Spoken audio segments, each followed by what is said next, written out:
Greetings, Happy New Year. Welcome to RenegadeBroadcasting.com. And since it's Monday night, 8 p.m. Eastern, you're listening to the Militia Intelligence Report.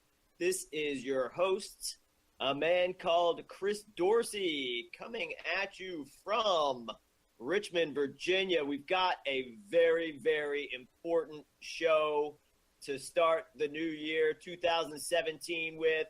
I'm just thankful to be on the air here on Renegade Broadcasting. I'm happy to come on Monday nights after Kyle's show, because on the Solar Storm last night, he gave so much context to the geopolitical, psychological operations and real operations of the one world government and the Jewish control over this one world government system.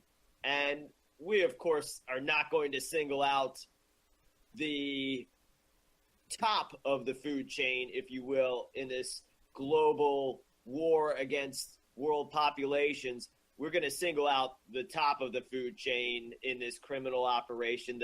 The head criminal mob is, of course, the Jewish mob, but we won't neglect the Masonic Mormon mob. We won't neglect the tools of international Jewry that are the non-so-called Jew, and, of course, the Vatican, the Crown of England. Of course, you can't really separate, and that's kind of a melding of Jewish banking interest with the old aristocratic class of Europe.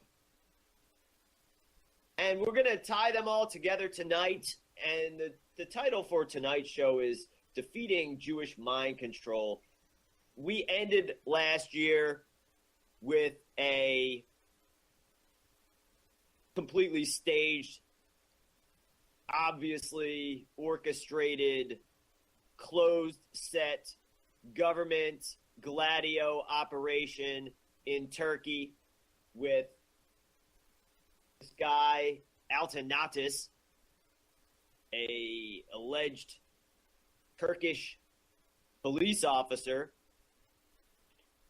Obviously, in a staged event, we've been through how this guy's gun starts sounding off before he even reaches into his pocket to touch it, to pull it out and point it at this guy. We pointed that out. We pointed out how his name is translated to Goldstone or Goldstein. And he allegedly assassinated the Turkish ambassador from Russia, this guy, Andrei Karlov. So we ended the last year, the 2016, with a Gladio false flag, staged, orchestrated event in Turkey. And then, of course, as Nick Spiro, host of Circus Maximus, stated as we were on the air during Saturday night's roundtable, they begin the new year with a staged Gladio drill, live shooter drill in Istanbul on New Year's. And if you haven't heard about this, it is a confusing story, just like all the other false flag events. There is reporting from the mainstream media that contradicts what the video shows about what happened at the event. And we've got a lot of just pure nonsense. Of course, when somebody is in the correct mindset, they need to be in the mindset of, you've got to show me some sort of evidence that what you're claiming happened, or I'm not going to believe it. That's how you beat this Jewish mind control.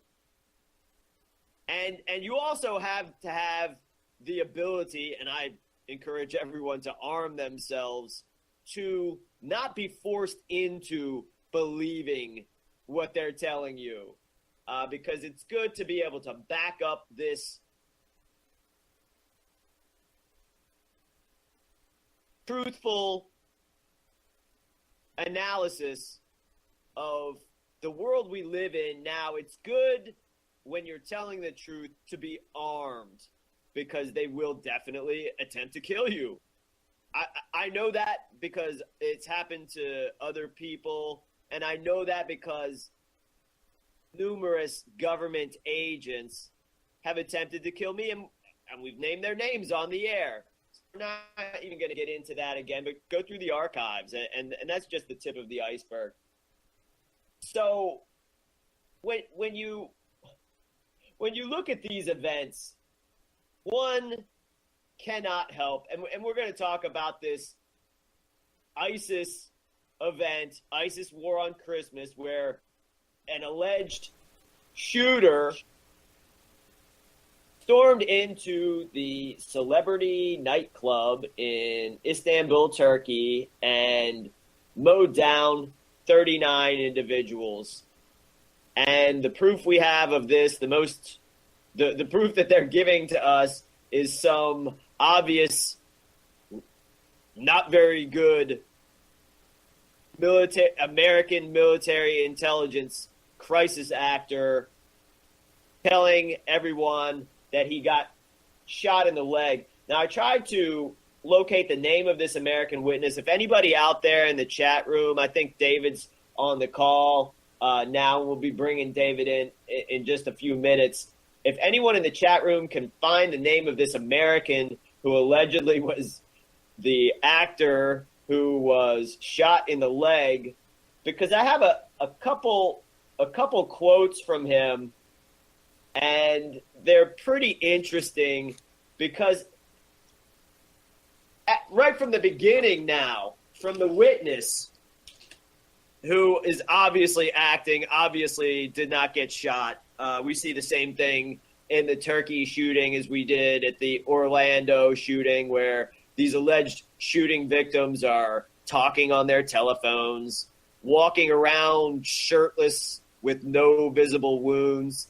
And this guy who allegedly got shot in the leg, this American witness, who according to the story, went in with nine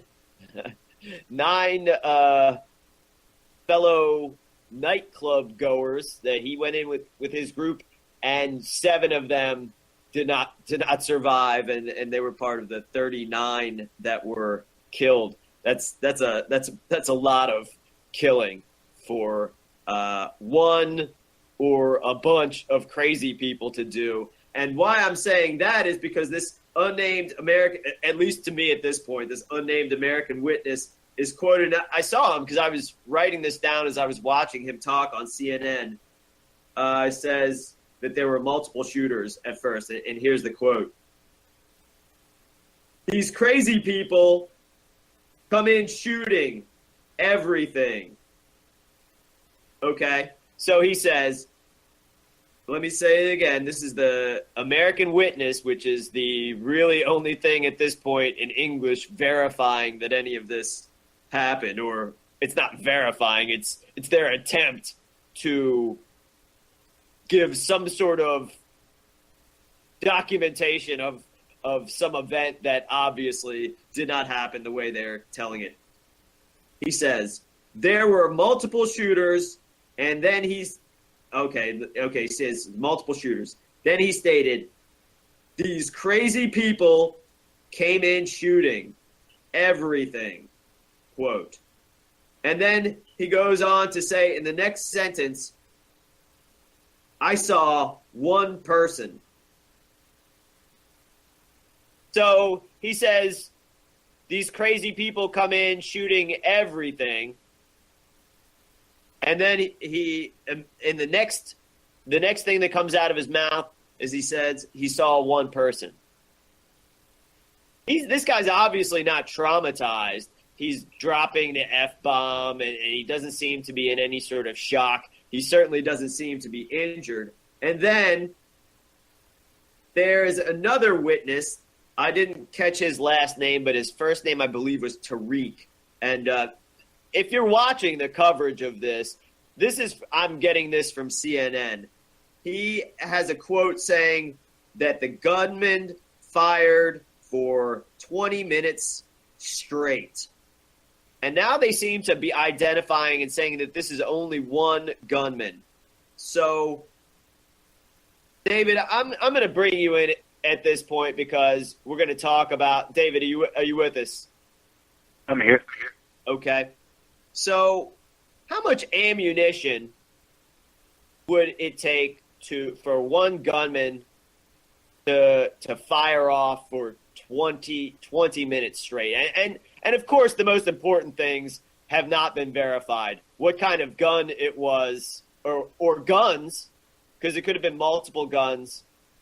But in any event, how much ammunition is that? That wouldn't be feasible for the average American. That would be cost prohibitive at the very least, right? Right. And not bad. But it depends on whether he's carrying a firearm that was issued by the United States military or any other kind of official forces, as you would call it. Just like it was reported on, I'll go back to the Aurora theater shooting in Colorado. So far, that's the only one I can think of right now that stands out, where every firearm was a military issue. And yes, it would take a great deal of ammunition, especially if you own a SKS with a 30-round clip like I do. Those things are pretty bulky. I mean, what, does he cram his pockets with them? Does he stuff them in his shirt? I mean, that's where we were going. It's unrealistic. Yeah, sorry to interrupt, but David, yeah, absolutely. That's where we were going next with this. So how much ammunition would that take, David? Almost more than an individual could carry without wearing. Carry, yes. Okay. So exactly. So if somebody's firing off shots for 20 minutes, one individual, he would be so weighted down with ammunition. I guess that would be where the Father Christmas or Santa Claus costume might come in. Maybe that's why Santa Claus is so big and bulky, because he's carrying around, I don't know, that would have to be dozens and dozens of clips, right? That would have to be it. Like you said, to fire off that many rounds, get that many kills, and that many woundings, that it would have to be that much ammunition, but nobody's even stated what kind of gun this was. And they showed. They're just trying to push, these big guns with these big bullets. See, the guns they're trying to ban are actually of a smaller caliber than the ones that would remain legal. So you can already see right there the news people or anybody on the news has no comprehension of firearms or calibers or bullets or what kind of pistols whatsoever. So if you can just associate everything with guns are bad, that's the mindset we're going to, and nobody asks questions like this anymore. And just like we're going to, nobody's asking questions about how he's able to carry, or any of these people, how are they able to carry that much at a time without also carrying a backpack or any other kind of tactical gear. Am I right, Chris? Yeah, you'd need tactical gear, and also what we're stating is it would be pretty much physically impossible to carry that much ammunition with you to fire off nonstop for 20 minutes and just simply walk down the street, much less. I mean, it would be very easy for this guy even to be, if he's carrying it on his back, to be tipped over, knocked over as he's walking, as he's tripping on these dead bodies, and to stop and reload. Somebody's saying that I guess you could reload fairly quickly, but just to move around with that much bulk, and yes, how much it does take to kill a number of people. And if somebody's just in someplace shooting in Istanbul, Turkey for 20 minutes straight. Istanbul is a international city. They have a sophisticated security apparatus, just like the United States. The idea that somebody on New Year's Eve, one person, is going in and mass murdering somebody unaccosted, unmolested, excuse the term, we're going to be using the word molest when we get into more of the trauma-based mind control aspect of this show. But this guy is not bothered in any way by any cop, shoots 20 minutes straight. The idea that one person can carry around that much ammunition walking down the street, it's questionable. And, ISIS says that they're, claiming responsibility for this attack, that that there's no bodies, of course. I mean, that's the key thing. They show a few crisis actors, and they show a couple witnesses. I mean, if somebody sees, I've been through some fairly traumatic kind of touch and go sort of life and death situations, but nothing compared to witnessing the slaughter of 39 individuals. And there's a lot more carnage. There's a lot more chaos. There's a lot more screaming and gnashing of the teeth involved in these powerful. I mean, each human being is so powerful, and to kill it is so difficult and so gory that they've shown no evidence of any of this realistic elements and aspects of an attack that would be like this. And they are continually doing this in Turkey. Turkey is very key. Kyle gave a lot of context to this kind of new triumvirate that's I think he made it clear, but I think it's fronted by, and when I say, I'm saying that I think these guys are the fronts of a larger organization, and I think everyone agrees on that. But the new triumvirate is Erdogan, Putin, and Netanyahu, whose real name is Milikowski. So I think that's, very clear. He and Putin are very likely cousins, because, when we talk about the Anglo-Germanic Americans going to Germany in World War I and World War II and killing their cousins, literally, we're closely related. And if you go back far enough, you'll find when you're talking about the Germanic people and the descendants of the Western European, we're one and the same. Our genetics, our DNA haplogroups, they're the same. There was a fascinating article in the Tribune yesterday or the day before, and it's a subject that I've been talking over and over about, and even love, even though I don't agree with necessarily all of what Cesarian says all the time. I still do listen to him and admire his work. And I say, it's hard to agree with everything that anybody has to say, but this is really fitting in, this DNA, R1B DNA of King Tut, and the connection with the Irish origins of civilization, the documentary series and book written by Michael Tazarian, it pretty much it corresponds when you're talking about the ancient Aryans in northern China and India, and the discovering of these shaman who are buried with pounds and pounds of cannabis, with blue eyes, fair skin, and fair hair in China.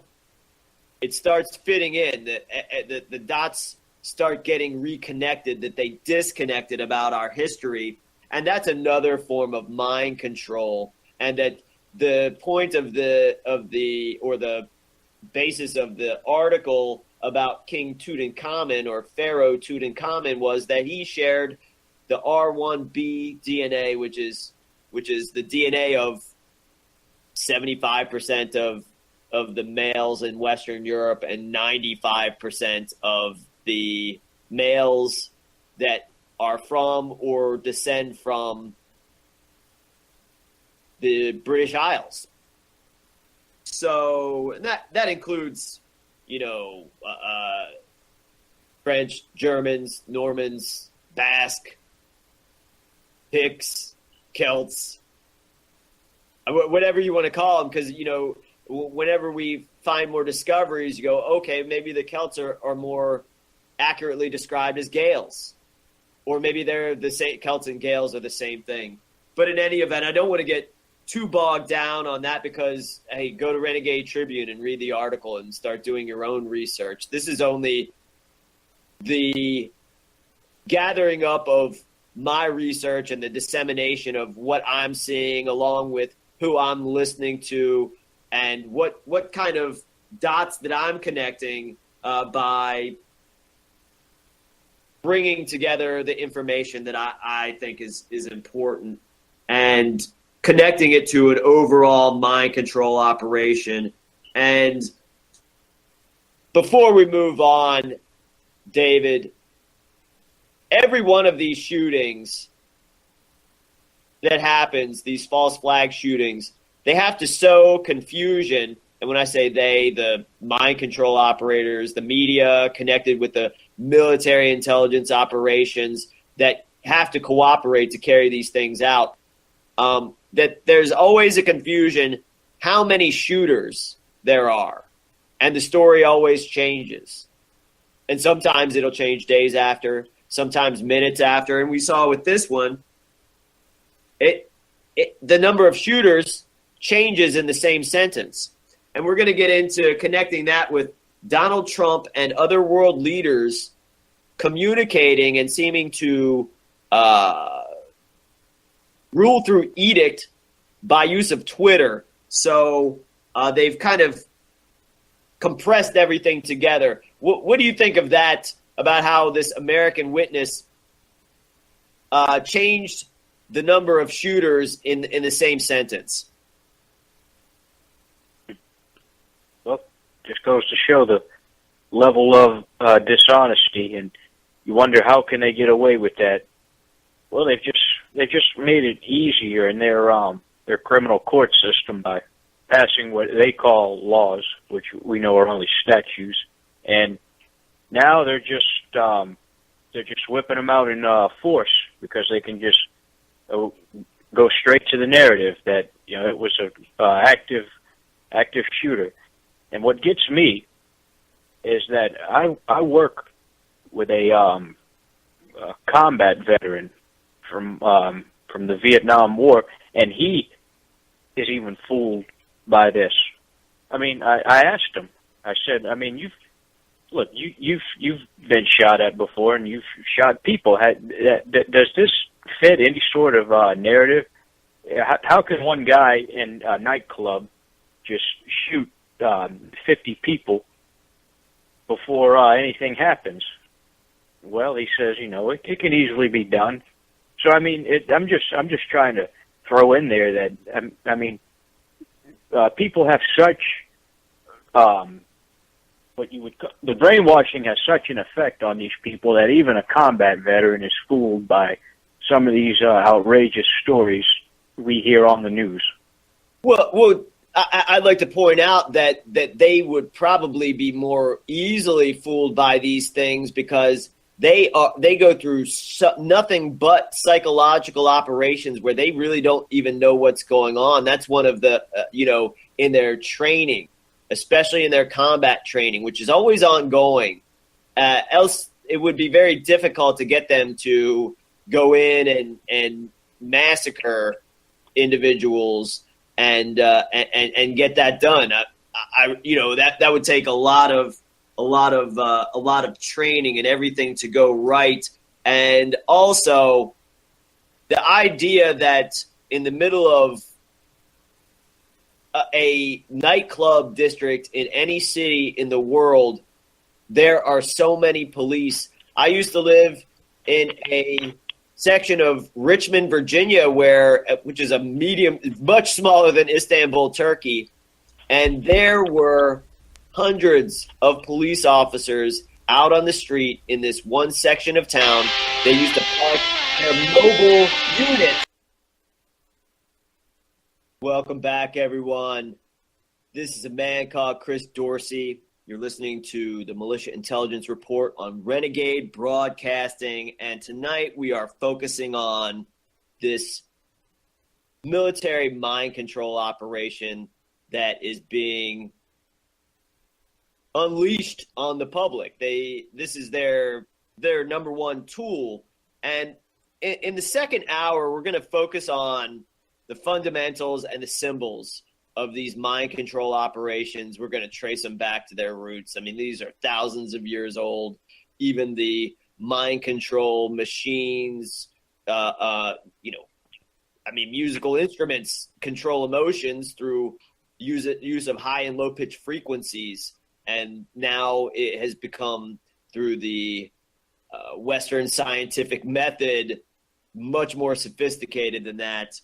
And we're going to get into all of the symbols, and when you think you're seeing one thing, you're really seeing another, and that everything is a mind control operation.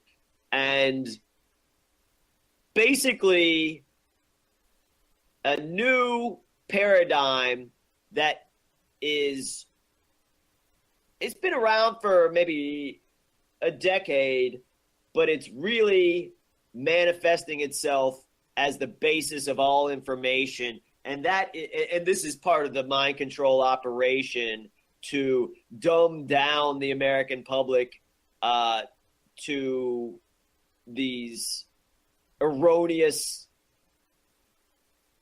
ad hominem statements made on something called Twitter by especially Donald Trump, but now all world leaders.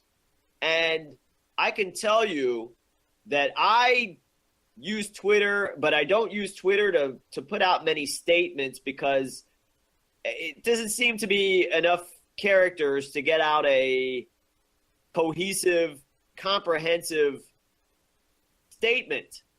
And that whenever somebody attempts to put complex ideas in a short,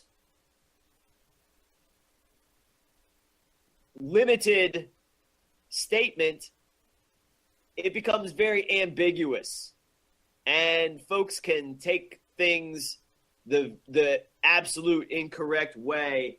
And I want to bring up a lot of things. So we're going to segue basically into the news by discussing the fact that Twitter now is being used as a way of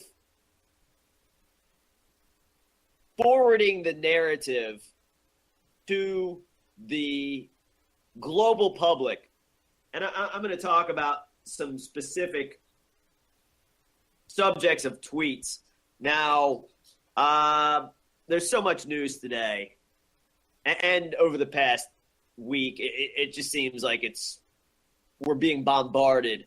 And the use of Twitter allows them to bombard us. Basically, somebody can pop out, come up with an idea and pop out a tweet in a minute. They could make 50, 100 tweets in a day. if they wish to do that. One person. And then when these world leaders are involved, you got to start really paying attention. So we're being told that the melon-headed leader of North Korea, Kim Jong-un, friend of Dennis Rodman, just like Donald Trump's friends with Dennis Rodman. I mean, and of course, like all these North Korean leaders went to school in Switzerland with all the other children of world leaders. They got a lot of money there. I mean, their country is poor, but they're saying that they are finishing up this intercontinental ballistic missile that can hit Seattle from Pyongyang or wherever around there. And that, of course, what that means to Japan and China and South Korea and the geopolitical uproar that will cause in the region, besides the lead for us, which is they're alleging that North Korea can send some sort of Jew death weapon from, thousands of miles away and destroy Seattle, Washington. That they've got one of these things, and that's what's going to happen here. And Trump, of course, tweets back, "That's not going to happen because I'm a tough guy, and that's not going to happen." Of course, it's not going to happen, Donald. But in any event, Donald has spent the last week licking the shoes, to put it, I guess, nicely, of the Russian government, the Israeli government, and particularly Benjamin Netanyahu and Vladimir Putin. Benjamin Milikowski and Vlad Rasputin, the Jew. And making statements when he will publicly actually make a statement that are very brief. I'm very, very strong on Israel. I'm very strong on Israel. What does that mean to you, David? Does that mean that he's prepared to ignore this toothless, non-binding resolution that's going to be the justification for more of these false flag attacks? So you see that Israel is even using as an excuse, like Kyle pointed out in an article he read from, I believe it was 1983 or 1984 last night, that Israel openly says, yeah, hey, we engage in clandestine operations that everyone else would consider terrorist, but it's justified when we do it because of that story we made up about the Germans attempting to exterminate us, which was, again, not possible. Their story is scientifically impossible. It's the least likely scenario, and so many elements of their story have been proven to be scientifically impossible, and it didn't happen. Everyone knows it, and they keep going along with these narratives that are truly, truly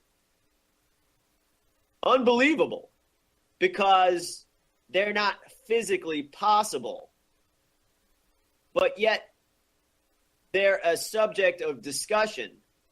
Like somebody's discussing how Andre the Giant could have beat Hulk Hogan at WrestleMania. Like if he'd just, I don't know, pinned him when he had the chance instead of taunting Hulk Hogan's fans. Or, it's something that is not predestined. That where they say in politics, there's a quote that says, in politics, nothing happens by accident. Nothing happens by chance. That's another thing you know about these news reports, these staged events, they wouldn't be able to cover them like they do if it wasn't staged. It just wouldn't go down like that. It would go down much more chaotic, and it wouldn't end with this guy escaping into oblivion with only a couple, surveillance shots of him that, oh, we have no idea what's going on. Oh, ISIS says they did it. Oh, he was the ISIS and trade. No. He was just an ISIS sympathizer. That's right. That's right. That's not how this stuff goes. It doesn't go like that. So that they're lying and that they're forwarding this agenda now through the use of Twitter, where Donald Trump states such things as he knows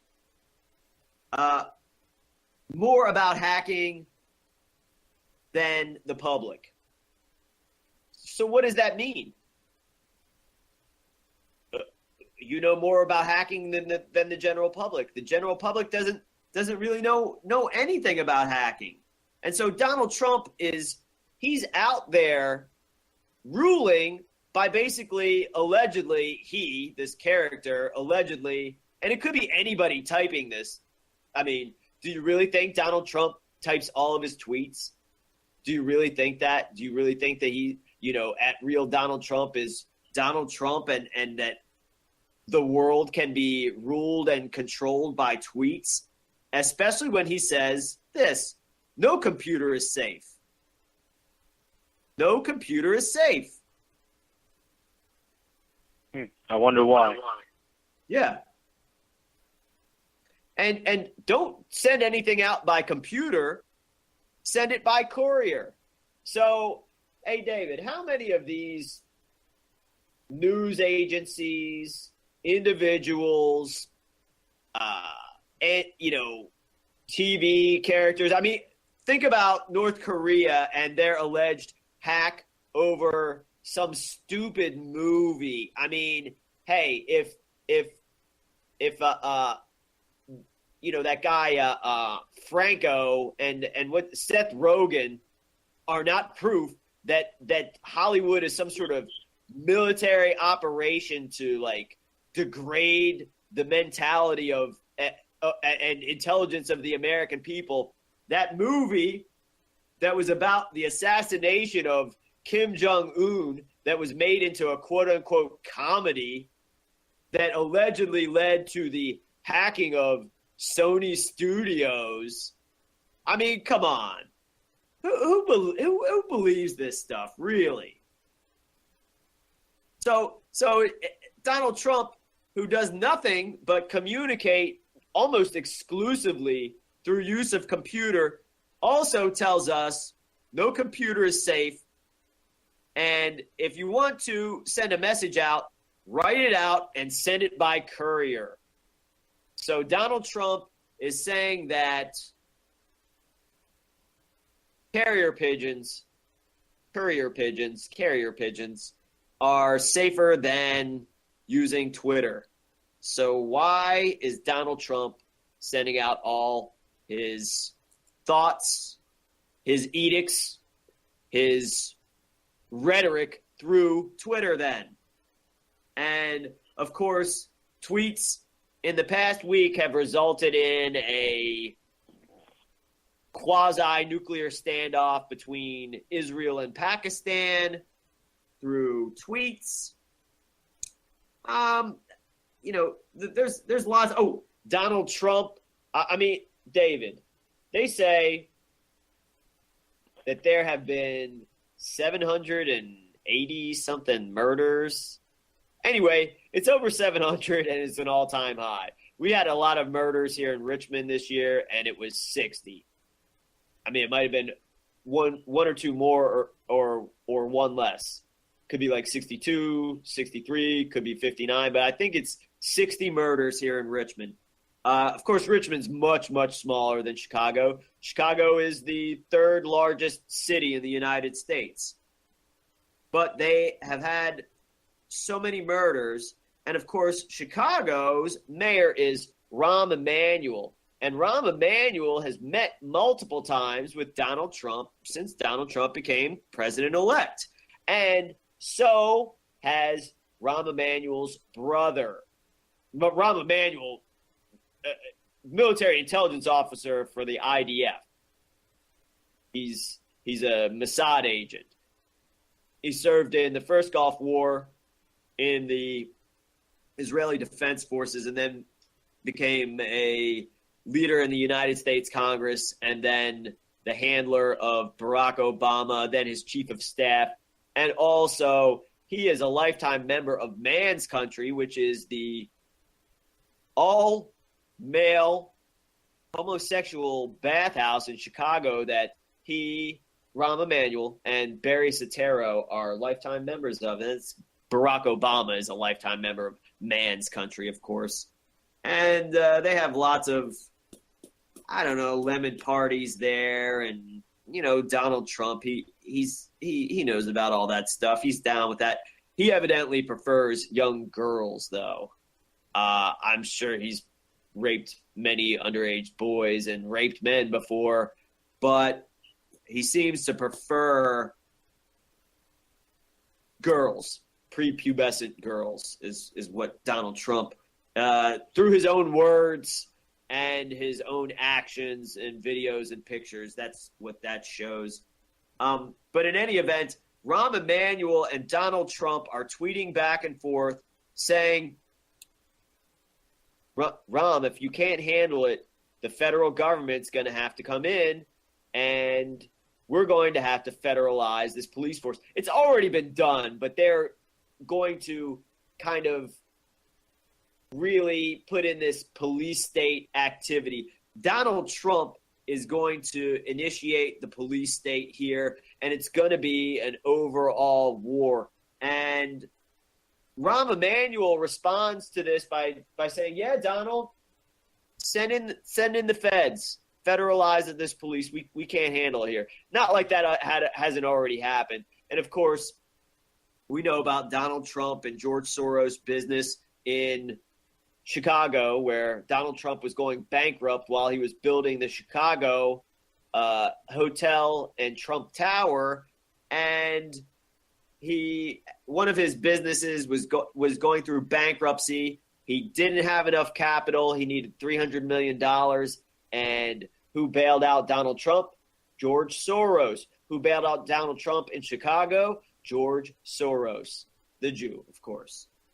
And so there's no, you start wondering, hey, why is Trump meeting with the head of Mossad? Why is Trump meeting with Rahm and Ari Emanuel multiple times? Why is Trump talking about sending his son-in-law, his daughter's husband over to the Middle East? Not Charles Kushner, who's in jail for sexually blackmailing family members and rigging elections and stock market manipulation amongst, and of course, violent crimes as well. So Jared Kushner, the son of Charles Kushner, who is blackmailing Donald Trump in this Mossad blackmail operation, that's the guy that's going to be sent over. That's the guy that's going to be sent over to the Middle East for bringing together the Israelis and the Palestinians. This radical Zionist Kushner, who is an Orthodox Jew, that's who's going to bring peace. So we know that from listening that everybody's starting to get public about this, these death weapons from Israel, that they have a big stockpile, and on cue, as usual, when we start talking about the nuclear stockpile of Israel, Max starts getting very upset by that. So I'm gonna hand it over to you, David. Actually, it looks like he's calmed himself down. David, I'm gonna go over to you, and I'm gonna actually we'll just keep going. So we know that all of these characters like Donald Trump, we've been through the Epstein scandal, and Kyle brought up the fact, and I think a lot of us have been stating this and insinuating this as well, is that these specifics behind quote unquote Pizzagate is a distraction to what is more verified as far as court documents goes, and that's the Epstein-Trump-Clinton connection.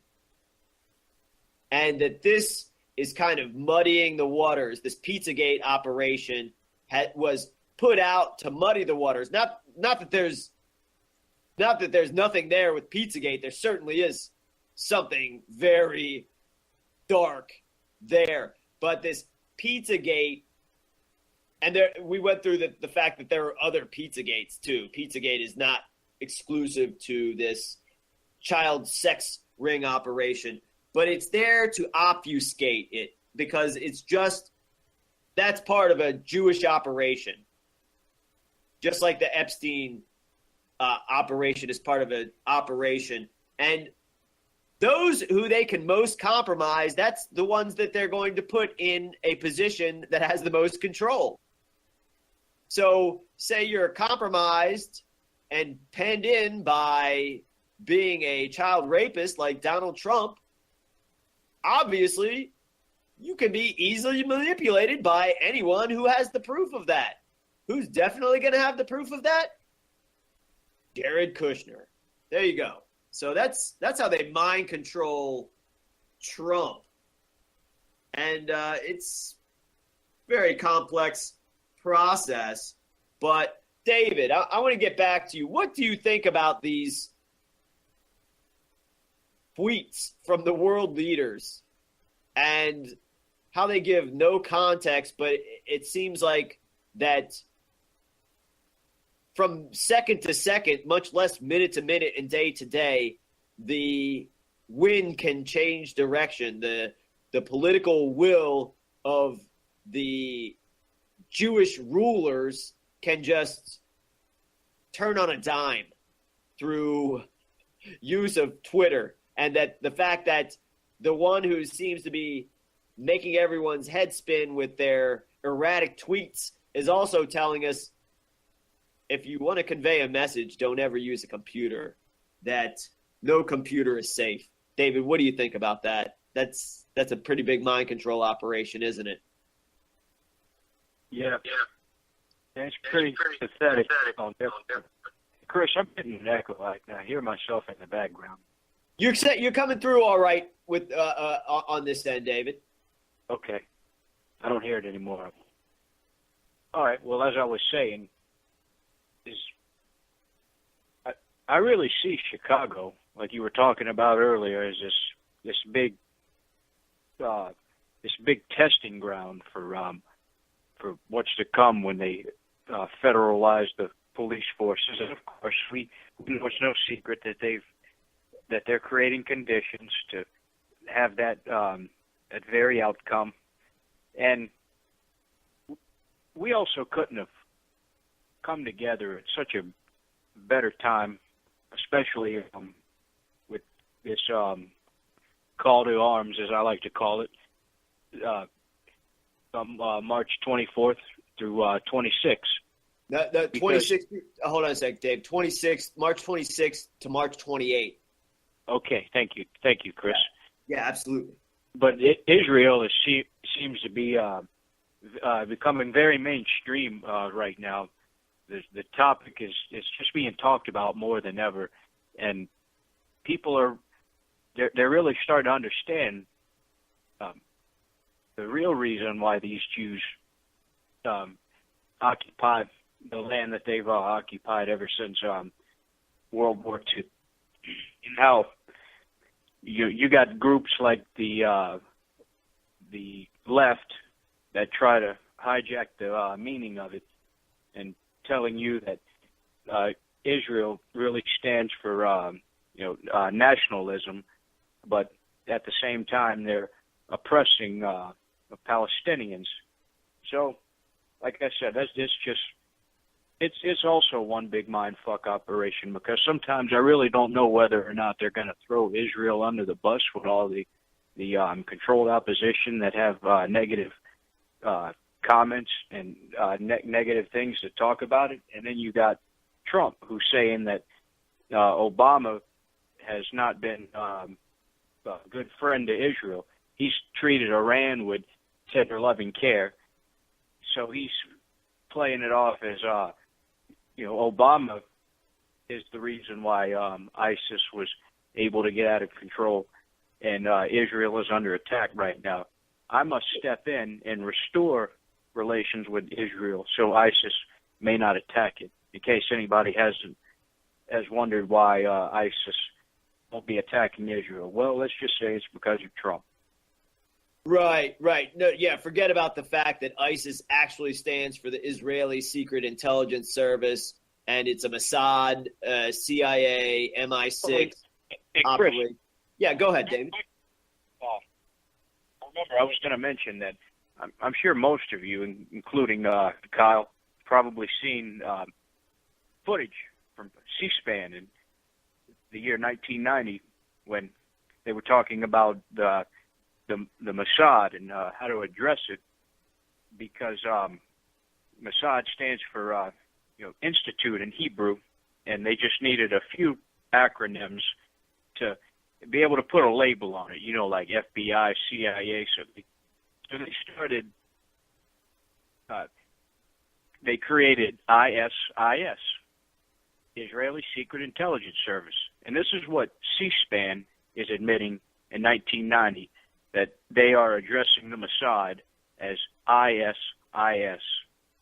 So, right. I mean, this goes back a long ways, as everything we talk about.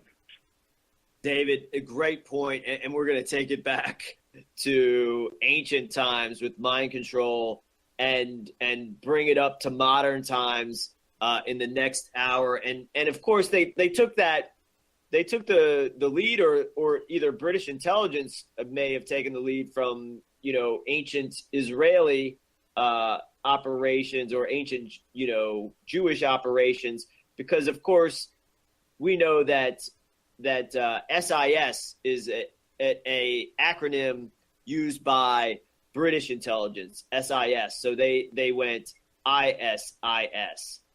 And the close connections between the royal families, the Rothschild family, the Balfour Declaration, and how Israel is not just a haven for the Ashkenazi. It's basically a Rothschild fiefdom created from the beginning, controlled to this day by the Rothschild family, who has infiltrated the United Kingdom in every way, including the blood of the so-called royal family of England. Hey, join us for the second hour of Militia Intelligence Report coming up in 2.5 minutes. We'll be right back with much more. And we're covering Jewish mind control. And specifically, when we wrap this up, defeating Jewish mind control. We covered this latest ISIS lone gunman or whatever, Santa Claus going nuts, ISIS war on Christmas again on New Year's morning, early New Year's morning in Istanbul at the celebrity nightclub. They say that partygoers were jumping in the Bosphorus to escape this guy, allegedly, now they're saying. And remember the quote from the first witness that was alleged to have documented this event. The only documentation we in the English-speaking world have says, "Crazy people shooting everything." And the next sentence he says, "I saw one person." Crazy people shooting everything? Next sentence, one person. So we're supposed to believe that. And about how Donald Trump and other world leaders are putting out crazy, I guess, reactionary tweets as a way to govern the minds of the people. And we're gonna this seems like it's new and modern. We referenced this trauma-based mind control, and I want to talk about it because I started writing down keywords. I started writing down some notes. Sometimes I use notes during shows, sometimes I don't. Unfortunately, I'd rather have the capability to be able to have a computer where I could Google and have notes from a computer at the same time as I'm broadcasting, but I can't. I have an old laptop that I'm very thankful we can broadcast, and we're using a new system. The sound is great. Kyle does a lot of work behind the scenes. He doesn't just have to keep up with the latest movements of geopolitics or study esoteric elements of the surrounding world. It is tough to keep this system up and running, especially with all the attacks and the equipment that's expensive and the programs. So thanks, Kyle. I barely made it on the air because I was having technical difficulties. I'm not very savvy with the computer, but the sound is great, and I'm very happy. So I do have some notes, and I wrote down trauma-based mind control slavery and world leader blackmail cycle. And I think that's a decent way in kind of a Twitter type context to put out there how everything works, because we know that these trauma-based mind control slaves, that there's a complex operation using trigger words, media, military operatives, that they even operate. I mean, not even that they certainly operate inside the public school system, the public fool system, and also they operate obviously in the system of military, just rank and file military members and their children, especially if they're in another country on being schooled on a military base. If they're processed through one of these places, I mean, their kids are all around there. I mean, look at Michael Aquino and the Presidio. I mean, it was 100% military. They didn't have to outsource any of this child rape, MK Ultra, Monarch mind control operation. So that's what we have. And I want to get into a segue into the symbols and how they fit into modern society, and how they can easily use this lesser magic on the population, and they really don't have any idea of what's going on. And that most of these symbols of these mind control operations, they make perfect sense because they correspond to the main chakras or glands in the brain and the head and neck area. And David, you and I have talked about this for a while, and I find it a little difficult to properly communicate some of these ideas. We've talked about this a lot before, about how the sphenoid bone of the skull, which protects the pituitary, pineal gland, the hypothalamus, the evolved brain, the highest form of the brain, and how the sphenoid bone is shaped like a monarch butterfly and also an owl. So when folks see the monarch butterfly symbol, I mean, you'll see it everywhere. You really will. The butterfly is fairly omnipresent.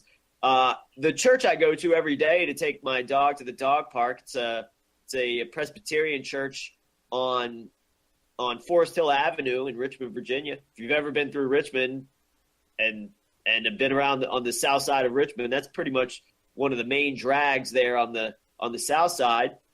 And there's a Presbyterian church, and in the stained glass, there's lots of pagan, or I mean, I don't even want to call it pagan, but there's lots of esoteric mind control and mind symbols. And of course, there's a pane of glass in the stained glass, which is beautiful stained glass. I love it.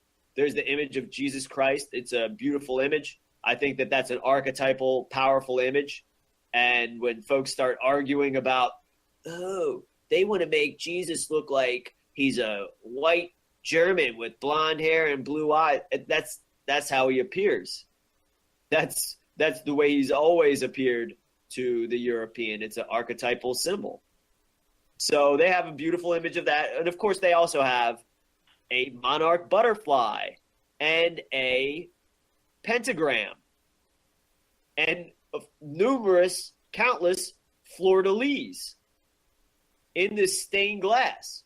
You know, so we know that fleur-de-lis, that symbolizes a number of things. You know, it symbolizes the Trinity, three. There's the three. And the Trinity is the thalamus, the pituitary gland, the pineal gland, or that's at least my interpretation, and others, you know, who've looked into this and been around a lot longer than I have. So, and also when you're talking about the fleur-de-lis, you're talking about the ancient symbol of the bee. It looks very similar to a bee. And of course, when you look at the heraldry of France and other European countries, you'll see a lot of them wore on their armor, and other places where symbolic heraldry appeared is the symbol of the beehive. And of course, the bee and the hive mind, that's powerful mind control symbolism as well. Honey obviously fits in with that. And of course, the bees, I mean, all of the regular bees, they just work, you know, to form that royal jelly, you know, for the queen. They work for the queen. That's another place where a lot of this symbolism comes in. But anyway, the cremation of care at Bohemian Grove, when they burn the owl, they care. Well, the owl symbolizes the sphenoid bone, which is the protection of the brain. That's the most important aspect of the skull, at least for folks to be highly advanced humans.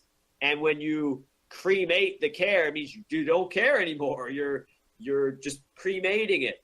And all of these symbols of control, the owl on the dollar bill, the tiny microscopic owl that appears on the dollar bill, the owl of Minerva, it symbolizes mind control, because hey, what controls our mind more than just about anything else besides, you know, the initiation of sexual trauma-based mind control to, you know, those who are, I mean, just about everyone who's born in a hospital, that sexual trauma-based mind control has been initiated immediately. And then for others, it's triggered, it's manipulated in different ways. But above all, we have the frontal lobe, the pineal gland, the pituitary gland, and the thalamus being protected by the sphenoid bone, which looks like an owl. So when they do the cremation of care or the mind control representations of the owl, Illuminati means owl, that's the symbol, or,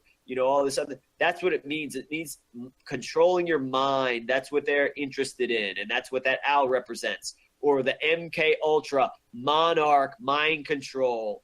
that is because the sphenoid bone looks like a butterfly and protects what they're looking to control. If they weren't interested in controlling advanced humans, they would stick to beasts of burden, which they also consider us beasts of burden, but a more advanced beast of burden like a cow, like cattle. And we are not that, obviously. We are the true royalty. We are the true controllers, and we're not interested in even treating animals badly. I'm not even. I mean, I know that most of the true rulers, the controllers, that will have absolutely no problem neutralizing the criminals in control. Now, we don't even eat meat. We would, there's a reason to lawfully neutralize tens of thousands, at least, many more, but we don't want a bloodbath, but many human beings. But what bothers us more is the fact that these animals who have done nothing are being slaughtered by those who revel in just death. I mean, when we find a way to neutralize these folks without the blood and the gore and killing them, and just can isolate them and keep them in check, we won't kill them anymore, or we won't lawfully have to execute them. We won't have to engage in this kind of brutal warfare that they're engaged in, and we're not interested in controlling anybody else's mind. So, I mean, I think that's the point. The least violent of all human beings are we, the ones that are going to take down these psychopaths that are ruling through use of a death cult. We're not a death cult. We know that death is just a part of life, and that it's better to die on your feet than live on your back.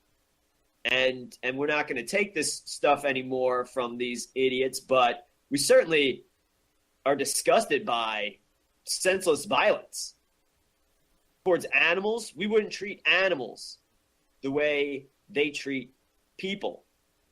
We certainly wouldn't treat people the way they treat people.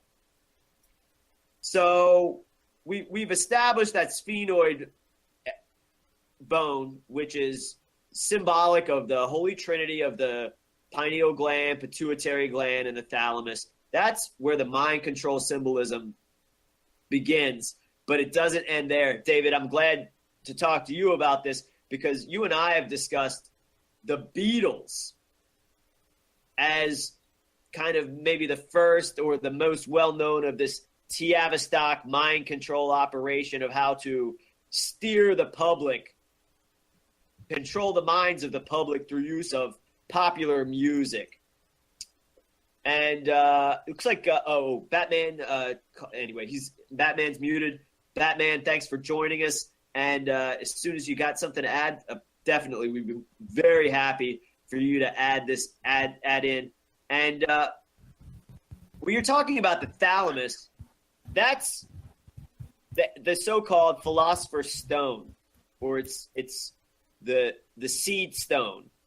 That's where a lot, all of this stuff comes from, all of our abstract concepts. Most things that make a human have the ability to fathom God or philosophy, even in their own mind and concept of that.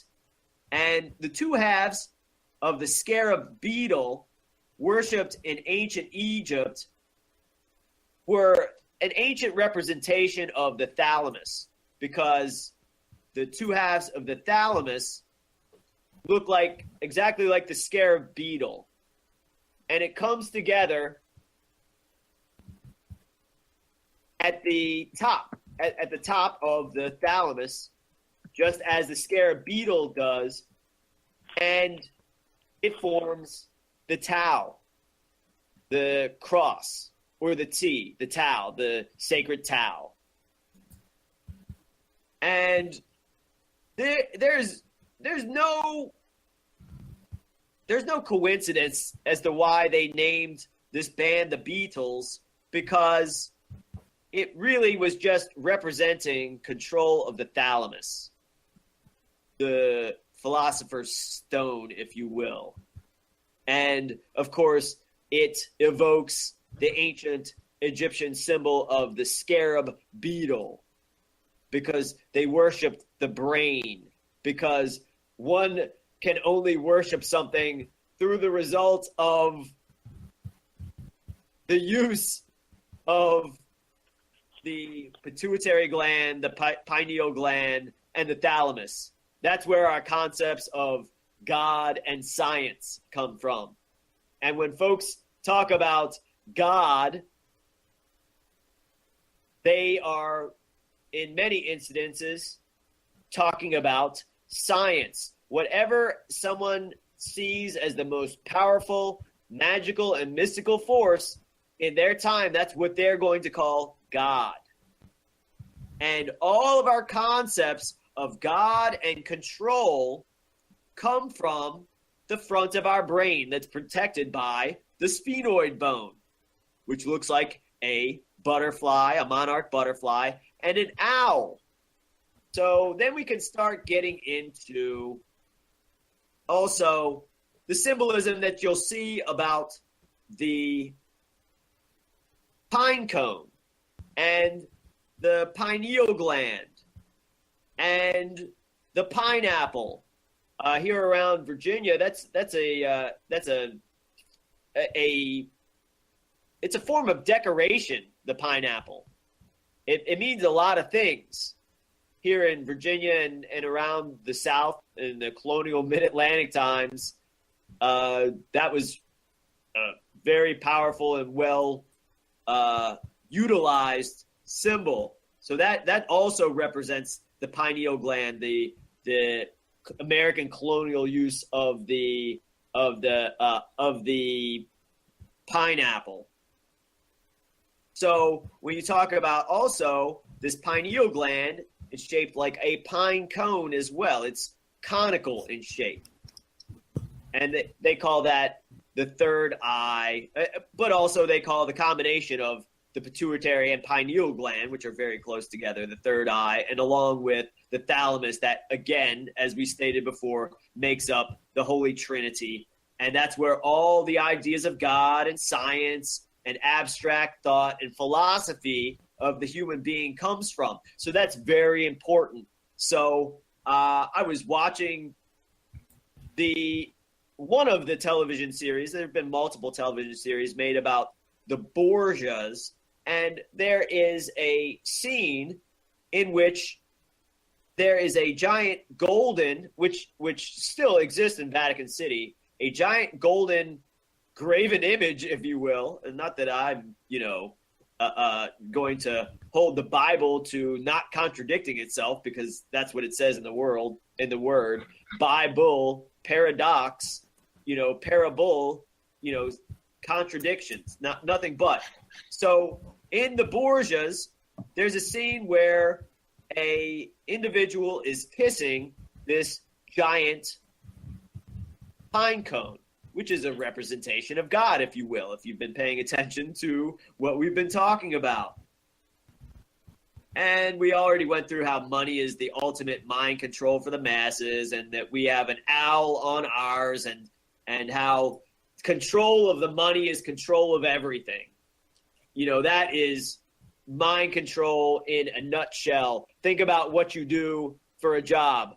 I would say 99.9% of you would not do that for free, and you wouldn't even think about spending your time doing what you do as a job if you weren't getting paid by money and it wasn't something that was a necessity to having a roof over your head, etc., and then building up from there. David, I've been talking for a long time. Sometimes I worry about this. So, am I making sense here? Of course, you're making sense. I believe Batman's on the line. Do you want to go to him? Yeah, absolutely. Batman, Yes, you're off mute. Do you have any thoughts on this topic of mind control and how these symbols are being thrown right in our face left and right, and folks, they don't even have any idea what that stuff really means, but it's pretty simple. Well, how do I sound? Sound okay? Sounds perfect, This is my Batman. first. Yeah, I'm so happy about this setup that Kyle just told me about it this afternoon. This is totally awesome. It's so simple, and Yeah, to get away from Skype is just, it's like a dream come true. I'm doing a wild card tomorrow, and I was just worried about getting the conference call and getting all that set up, and now it's like my mind's free, you know. But to get what you were talking about is basically all this stuff. It all kinds of interrelates to me in that they're getting more bold, and the veils are just dropping, and in so many ways, and they just don't even care. You know, like I was saying in the chat, I don't even know much about this latest shoot 'em up, you know, that's totally phony, because, you know, now they keep, you know, I've said this before, but they're pushing it. There used to be like one of these events every 2 or 3 years, you know. Now there's like, you know, one every month to 6-8 weeks, and it's having diminishing effect, diminishing returns. So that means that to get this desired effect, those whoever's plotting this, they're just doing it more often, and it's just a downward spiral to where people are just desensitized to it and they don't care. And I guess maybe that's part of you know, they can take a benefit from that. You know, that may not be ultimately what they wanted to do with all this, but I guess, you know, there's plan A, B, C, D, you know, and they'll just take what they can and then just go in a different route. It's but then what you talk about with the money, and, you know, it's all it's all related. It really is. Yeah, I agree with your last take there. They're just doing what they have to. I mean, even if they just freeze us with these staged events that we don't necessarily buy anymore, they're still freezing us. They're still distracting us with that, and they're doing all sorts of, you know, consolidation of power behind the scenes with that, because it's very, you know, this new Twitter thing that they've got, as far as, I mean, that is invaluable to them. To sow confusion, they're starting to say things like, "Hey, Donald Trump said, hey, now that there's computers, nobody's ever going to know what's really going on." And then that was in the Post today, where he just, you know, he's I've been reading the Post for 20 years, and it's like, you know, big pages about couriers, and Twitter is just, it seems like it's just become nothing but disinformation now. Where just like when you're watching the news, it's just become another media outlet where you look at it and you don't know what to believe. Sure, Batman. Let's take it at this angle, though. I think that one of the main problems is not that folks aren't focusing on the right aspect, or the right overall themes. It's that they're messing up in their implementation of focusing on it. It's the wrong question. You know, we'll be, you know, unveiling their thinly veiled, you know, psychological operations right from now until the end of time. But what we know is, hey, wait a second, none of what they're saying is accurate. So, okay, yeah, you can figure out, if you go, okay, none of what they're saying is accurate. Maybe there might be elements of accurate things that they're saying that we can verify. So if we can kind of put together this puzzle, that's how we learn to attack this operation. And when you basically just state, we know that this operation is criminal. We know that at the head it's run by gangsters, for lack of a better term, gangsters, organized criminals, murderers, sociopaths, etc., that they use child rape as one of their number one tools of control. Who they can't rape, they brutalize in other manners, and Jewish mind control. And we've got Batman on the line from North Carolina, and we got David Dotrieve on the line from Louisiana. greetings to the Louisiana militia, and looking forward to the apocalypse, where we shall muster the militia lawfully in Virginia, probably somewhere around Pentagon City. Not sure about the metro, whether we'll have some sort of televised open carry on the metro in Virginia, or whether we'll just be outside metro stations, armed. But in any event, when we go into D.C., obviously it's not going to be prudent because of unlawful statutes for us to be armed inside the city of D.C. So obviously we're doing everything the most safe and best way for us to get a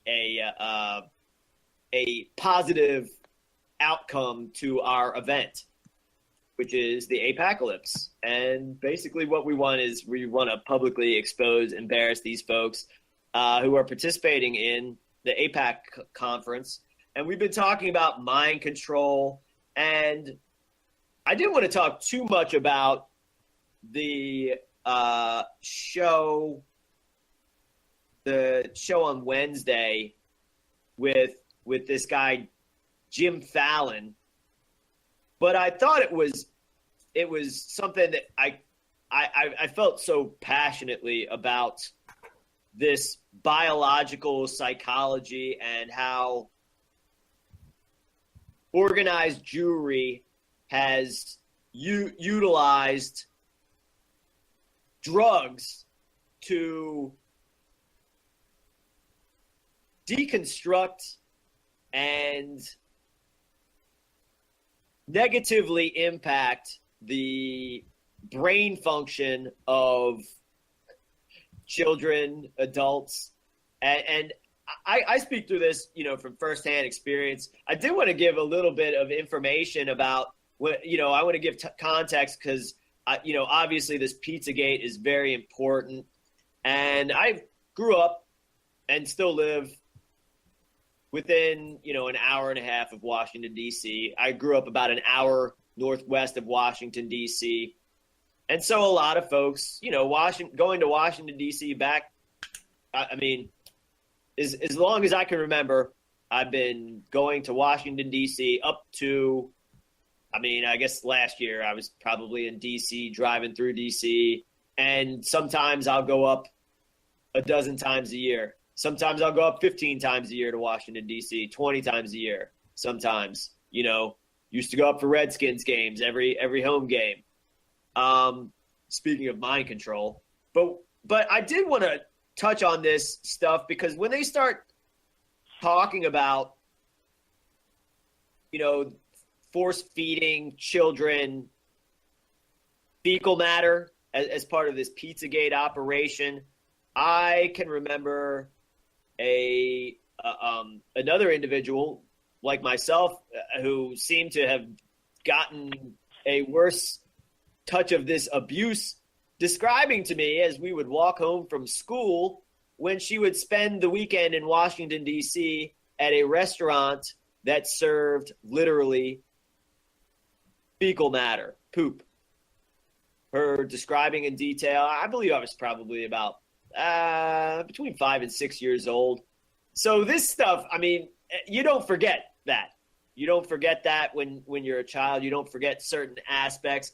And you don't have to be in a hotbed of Jews, because Hagerstown, Maryland, where this was taking place, where I would speak to we would walk back and forth to school, myself and this little girl who lived across the street from us. Everybody walked to school. If you're 5 years old, you're wandering around the neighborhood back then. That's the way it worked. You're certainly walking to school by yourself. I did that in kindergarten, first grade, walked from my house to school. And so this is not new. When they started talking about this when I was a little bit older and could have a little context of this force feeding of fecal matter and these other foul, filthy things, it's like, yeah, I've heard of that.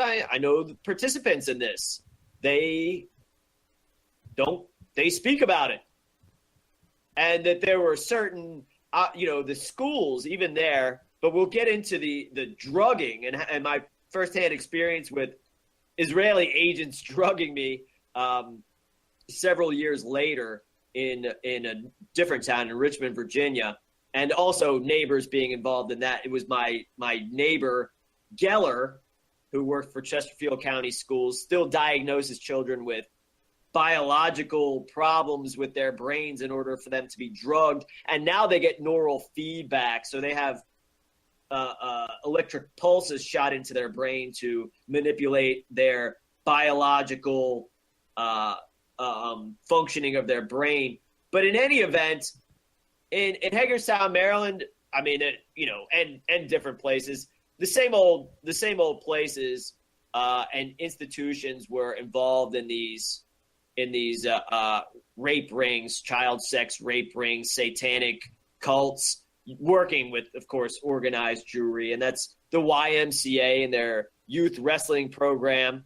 I was involved in that, refused to go, and then I started getting harassed sexually as a child. I was about 6 years old then, by coaches, literally calling me up and harassing me and attempting to turn me into a homosexual, attempting to get me to come to meetings. I was a 6-year-old child, and adults knew about this. So we'll just move on from there. And of course there was, wrestling is, we'll just move on from there to the Jewish Israeli operation. And I'm not saying that this is exclusive to me. I obviously they go to places where they can get a lot.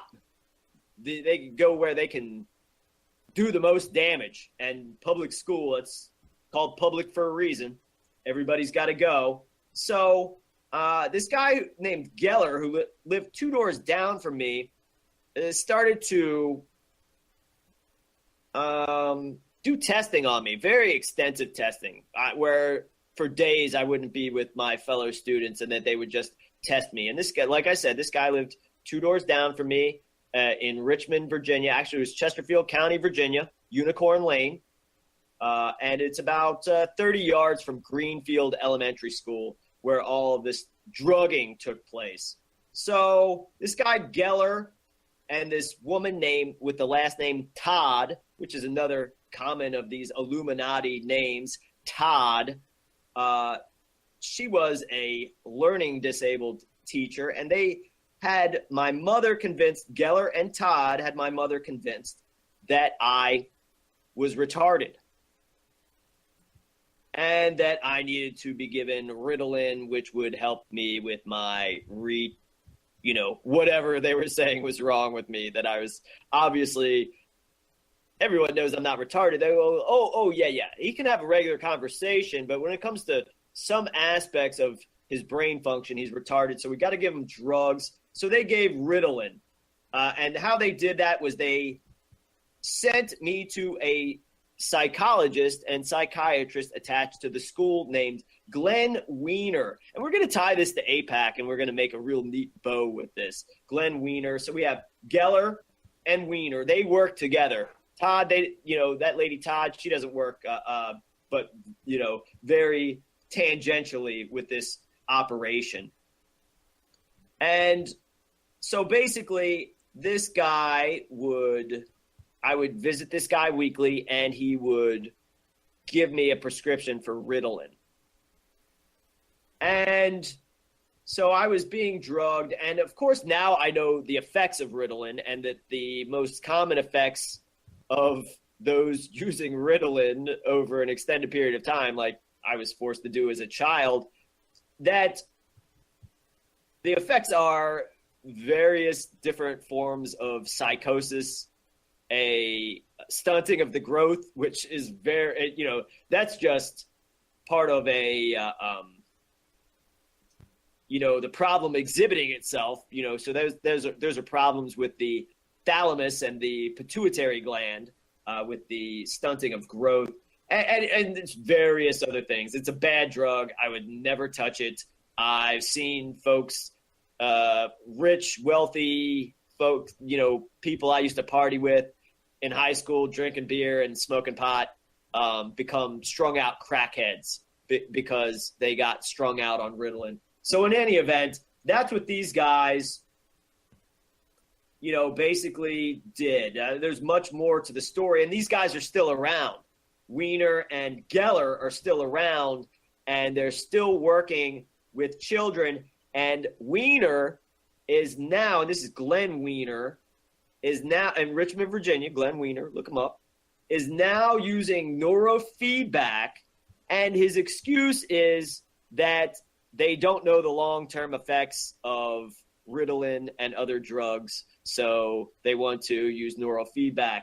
And there was somebody who posted something in this secret think tank about the Russian KGB mind control operations and about electrodes attached to the skull looking exactly the same as the electrodes attached to the skull by Glenn Weiner. And this guy Geller is still sending children over to Weiner for them to shrink their brains, to manipulate their brains. And the children, I remember the children were maybe a year or so younger, or a year or two younger than I was. Rebecca, and I think maybe David, but I'm not sure. It was definitely Rebecca Geller. She now works as a consultant. She worked for APAC, and that's the daughter of this guy who diagnosed me as retarded and was facilitating through the Chesterfield County Public Schools my drugging with what these guys who drugged me now call dangerous drugs, and now they're doing something which seems like it might even be worse. And she also, Rebecca Geller, also worked for the Democratic Party of Virginia and the Democratic Party of New Hampshire, and she is a bar association lawyer, and of course worked for and still works for APAC. So we're it all comes back to APAC. It all comes back to APAC. this drugging, and I'm saying I'm not the only one that they do this to, that they did this to, and the purpose for them doing this to me, for every other person, since we're all individuals, there's other purposes and similar purposes. But yes, it comes back to APAC, and that these Jews, they work in tandem, and not only do they induce psychosis while pretending to help out the individual that they are traumatizing, they are so rich from doing so. And the school system works with them, and they know the ins and outs. They compartmentalize. I don't know if any of you guys out there have heard of the Peter Principle. Batman or David, do you know about the Peter Principle? Me. Batman? Is that the one where you rise to your level of inefficiency? Exactly.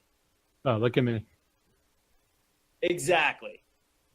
And so if you use Batman's definition of the Peter Principle and attach that to everything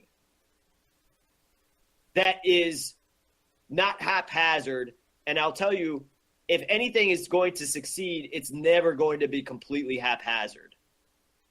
You have to initiate the Peter Principle.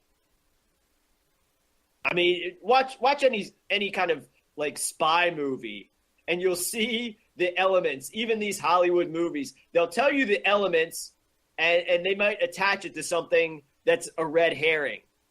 But hey, just because it's not essential doesn't mean those same sort of tactics and compartmentalization can't be applied to every principle. So I just want to make that very clear. When we talk about these mind control operations, they have to warp the brain. And when we talk about biological psychology, there's no proof that the biological makeup of the brains of certain individuals, especially those who they say are ADD or, what's the word I'm looking for? Bipolar. Bipolar. Oh, thank you. And especially the word that they call schizophrenic, because if you look at these terms, the thing that you can most attach it to are institutions. Like corporations are bipolar, they're schizophrenic, they're psychopathic, and the individuals who run them are psychopathic. And when this guy Jim Fallon tells us, oh well, the heads of corporations, they're not psychopaths. It's usually the startup guys who are psychopathic, and they couldn't operate at the top levels of the military if they're psychopaths. But yeah, it's generally something that's wrong with the biological makeup of their brain.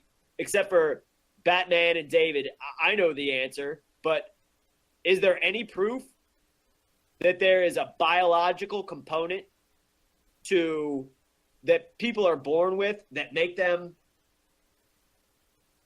suffer from these vague alleged mental illnesses that they just make up?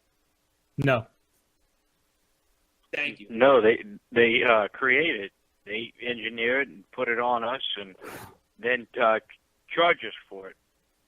Exactly. They're like, hey, we're going to cause this problem, and you're going to pay for us to make it worse. We're going to create this problem. Go ahead. Who invented psychiatry? I mean, come on.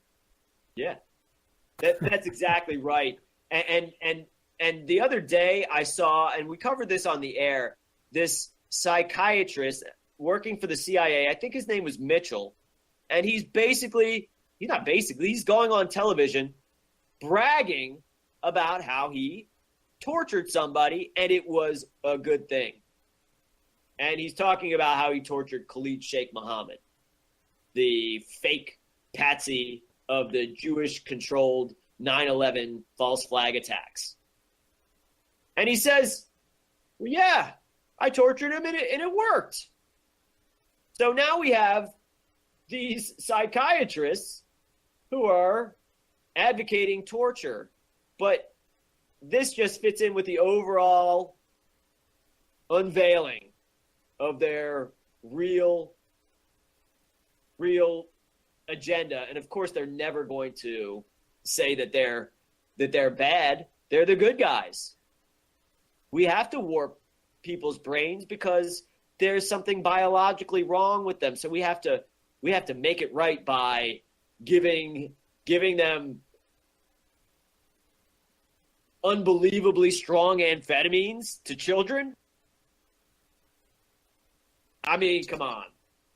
It's ridiculous. It's to help induce control, for them to not be inquisitive and resist anything that comes down the line.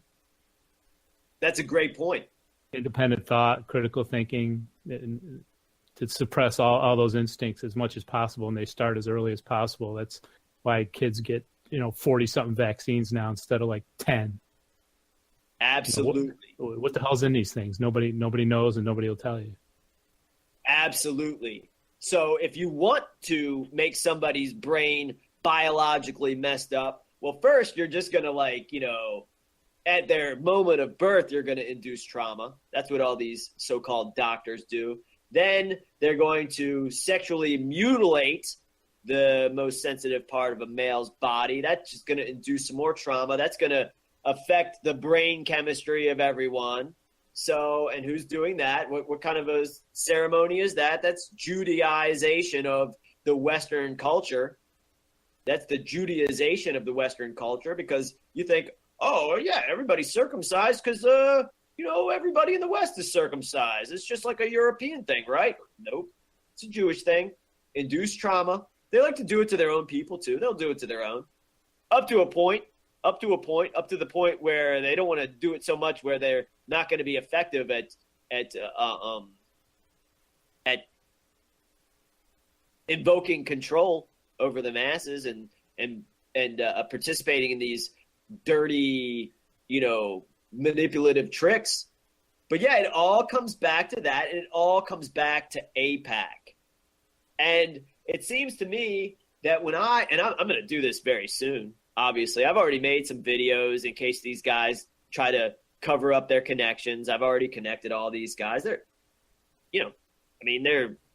multi-generational associates with the same bloodlines and the same political views. I'm talking about Glenn Wiener and the Gellers and AIPAC and the Chesterfield County Public Schools.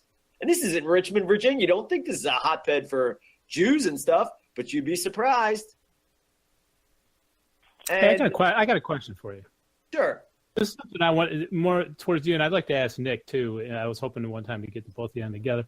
You follow like the TV, like the TV and print journalists, and like what they talk about and what they don't talk about. Do you keep up on that kind of stuff? Or are you one of the guys that has a TV in the closet? As much as I can. I'm sure I do a lot, but yeah. Now, do you think that a lot of them actually really know the extent of what's being done, and they don't care because they think that their side, the Democrats, it's ultimately to help them, or do you think that a lot of them really are in the dark? Well, I think you introduced the Peter principle, and I think you have your answer there. Well, in the Democratic Party, that's certainly the case because, as Rush Limbaugh would always talk about, they promote people that fail to the very top of their pot. Well, wait a second here. Don't the Republican? Look at who's the president. How many guys? Sure. No, I understand that, but it's when you take somebody like Nancy Pelosi, just for example, she's still the leader of their caucus in the House, despite their losing like a third of their seats, and they just, once they gain. 2 years ago they just had control of everything. Right. So just wait another 2 years, and then they'll be back in power, and then there'll be another variable that they switch. But the people that they have and it's true on the other side as well. She's a billionaire. She's a billionaire. Right, exactly. And then how her and her husband got their money is just that's another criminal enterprise that nobody talks about. Is it any different than how any of the billionaires got their money? Not at all. Okay. But that's the Peter principle is Republicans exact. are made up of billionaires too, right? Yeah. Okay, so yeah, I'm not disagreeing with anything you're saying, Batman. I'm just saying, hey, failure equals elevation into a state like John Kerry. He a failed presidential candidate. Who's failing? If they're allegedly failing and they're keeping their position and moving up and making more and more money, that's the only ones that they're failing is us, and they're succeeding themselves. Right. It's like in the sports metaphor, to put it in a sports metaphor, would be like there's only a certain amount of head coaches in the NFL, but there's like a carousel. When one gets hired or fired, another team will end up hiring them, the next year or a year or two later. And politically, it's kind of the same thing. There's a group, there's them, and then there's the rest of us. And they will just keep positions for each other. And, like why Henry Kissinger is still in the picture, 93 years old and just a poisonous individual. They go along with the rules of the game. They create the rules of the game and they go along with it. We don't go along with the rules of the game because we'll always lose that game. So we decide we're going to play another game. And so for them to just get in that game, just to get on the field, there's so many compromises that are made that freedom and truth and justice never have a chance. They're not going to have some sort of real loose cannon being an NFL coach either. No. They might pretend like they do that, but it doesn't work like that. Everything is scripted. It is scripted, and if you don't think so, do some more research and come back, when you have some sort of idea about how things really work. So we got about 2.5 minutes left of the show. It's been a great show. I want to thank David, as always. David and I discuss geopolitics and psychological operations every day. We seem to have a myopic interest in abolishing this criminal system and replacing it. And I'm always happy to hear from Batman. Listen to his wild card tomorrow night, 8 p.m. That's Tuesday night, January 3rd. That'll be the third show of 2017, at least the third nightly show of 2017 on Renegade Broadcasting. And, Kyle's show was excellent. I'm very happy about the show tonight. I hope a lot of folks, got something out of this show tonight. And I want to say, maybe give it to David and Batman for a minute. But I just want to say, like, March 26th through March 28th, APACalypse, Washington, D.C., Northern Virginia. We need your help with that. We need organizers. Hey, at the very least, we've got something, whether it's, we've got it covered. We've got a minimal operation covered here. We're going to hold press conferences. We're going to have armed marches. We're going to inform the media. And of course, the Louisiana militia and the Virginia militia will be showing up, and the Maryland militia. And Batman says he's coming up from North Carolina. So we've got lots of folks coming in. I just want to hand it over to David real quick, and then I'll let Batman close it out since he's got the show coming up tomorrow night. Just want to say to everybody, peace and God bless. And we the people are the militia. The militia is the basis of the rule of law. And David, 30 seconds, and then hand it over to Batman, if you would. Great show, Chris, as always.